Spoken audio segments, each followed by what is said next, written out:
તાજેતરમાં 1500 કરોડ જેટલી માતબર રકમની જમીન એને કૌભાંડનો જે મામલો બહાર આવ્યો છે, એમાં એક વસ્તુ ખૂબ અગત્યની બની જાય છે કે આ પ્રશ્ન મહેસૂલ વિભાગને હતો, કલેક્ટરને લગતો હતો, તો એની ફરિયાદ મહેસૂલ વિભાગના મંત્રીને કરવી જોઈએ કે આ મુખ્યમંત્રીને કરવી જોઈએ, પણ આ ઉદ્યોગ ગૃહ દ્વારા એ ફરિયાદ સીધી ઈડીને કરવામાં આવી છે।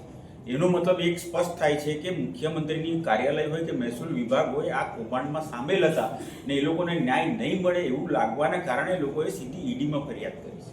અને ઈડીમાંથી ફરિયાદ કર્યા બાદ 23 ડિસેમ્બરે જ્યારે ઈડી પોતે તપાસમાં આવે છે ત્યારે કલેક્ટરના ઘરેથી 100 જેટલી ફાઇલો મળે છે।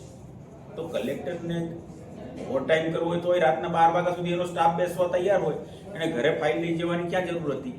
અને નાયબ મામલતદાર પાસેથી 67 લાખ રૂપિયા જેટલી માતબર રોકડ રકમ મળી આવે છે ને એને કલેક્ટરના પીએસ અને એના ક્લાર્કની પણ સંડોવણી સીધી બહાર આવે છે। એટલે આમ વસ્તુ જોવા જાઓ ને તો આ માત્ર સુરેન્દ્રનગર જિલ્લા કલેક્ટર પૂરતો મામલો નથી, સમગ્ર ગુજરાતના તમામ જિલ્લામાં આ પ્રકારનું કૌભાંડ હાલમાં ચાલી રહ્યું છે।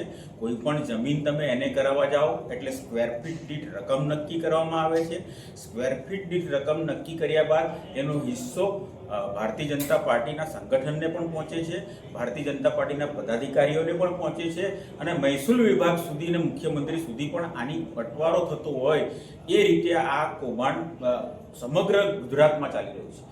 આપને યાદ હશે કે મુખ્યમંત્રી શ્રી વિજયભાઈ રૂપાણી હતા ત્યારે એમણે પોતે કબૂલ કર્યું હતું કે ગુજરાતનું મહેસૂલ વિભાગ સૌથી વધારે ભ્રષ્ટાચારી વિભાગ છે એવું મુખ્યમંત્રીશ્રીએ પોતે પણ કબૂલાત કરી હતી। એટલે હું તો એવું સરકારને કહેવા માગું છું કે ઈડીએ માત્ર સુરેન્દ્રનગર કલેક્ટરની નહીં પણ તમામ ગુજરાતના કલેક્ટરની પણ આ જ રીતની તપાસ કરશો તો આ કરોડોનો કૌભાંડ દરેક જગ્યાએ કરી રહ્યા છે। આના પહેલાં આ સત્તા એને કરવાની જિલ્લા પંચાયતને હતી ત્યારે આવો કોઈ કૌભાંડો થયા નથી। એ પછી કોંગ્રેસ પક્ષના પ્રમુખ હોય જિલ્લા પંચાયતના કે ભારતીય જનતા પાર્ટીના હોય પણ એ લોકોએ ક્યારેય આવા કૌભાંડ કર્યા નથી।